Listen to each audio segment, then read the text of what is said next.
obviously I'm honored to be named the starter, but yeah. You and Danny have been, grown such a close relationship, it seems, at least through social media. What's it going to be like being out there with him, knowing that you're the starter, knowing all the work you guys have put into it? Yeah, I mean, not just with Danny, the linebacker group as a core, off the field, we're together a lot and just building that bond.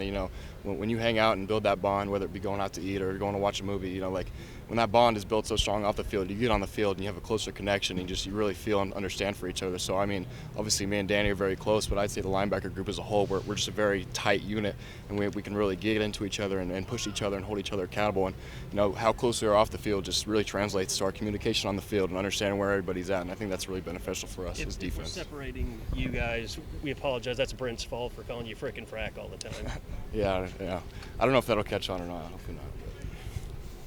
Off the depth chart this morning, Kip was on that second line. What's he done in your mind to earn that? Obviously Kip's a very hard worker. He's a great player, flies around. He doesn't say too much, and he comes in and puts his head down and works. And he's one of those guys that shows up every day like everybody else. And really competitive guy, flies around, very physical. And he came in kind of a lighter guy, and he's put a ton of work in the offseason with Schmitty and with his diet, with nutrition to get up to a playing level. The thing last year was he might have just been a little too small. It's mass moves mass, and he kind of just needed to put on some weight. So I'm really proud of him, and we all are, of the work he's put in with Schmidt in the offseason to become playable size. And then obviously, just like I said, he flies around and makes plays, and we're super stoked to see him get on the field a little more this year. What's the biggest thing you've learned about playing linebacker since the end of last season? Obviously there's a lot more technicalities to it. In high school, all I played was offense, and that's what you're going to do, you know how to execute it. And on defense, it's trained reaction. So it's knowing what to see and knowing when this happens, why I got to do this, and who's with me, and just the trained reaction aspect of it, knowing where to put my eyes and what to do when this happens. That's kind of the bigger thing that I've started adapting to. What's been the biggest key to sort of getting that comfort level in that and being able to react without thinking as much, maybe? Most definitely film study. The more you study film, watch film, you see that this stuff is actually very similar. Everybody does the same stuff, and it kind of blends together, and it becomes more natural seeing things happen as they happen and why they happen and what it leads to and how to react to that depending on the coverage. Just film study and the linebackers getting in and watching this and understanding they're doing this for a reason. Like I said, the offense has a thing that they do, and they know why they're doing it, and they know how to do it.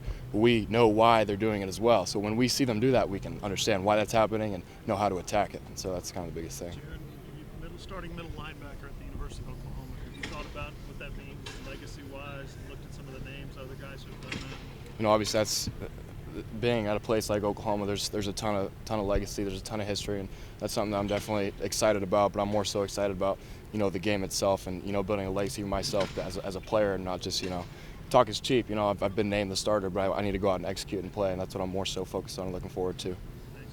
Jaren, the three newcomers at linebacker this fall, Sammy, obviously Taylor Heim, and then Lewis Carter. Those three guys, I know they're new, but Phil Pichotti as well. Well, Phil was there in the spring. Yeah, I got you. But like the guys that are new this fall. I got you. Any particular impressions that they made on you?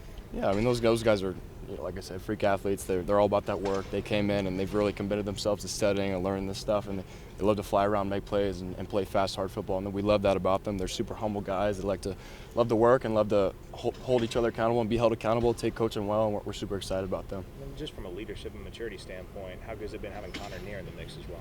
Yeah, for sure. He's played a lot of football and been around the game a long time, and he's having that quote unquote older guy in the room really helps as well to kind of lead the younger guys and help give some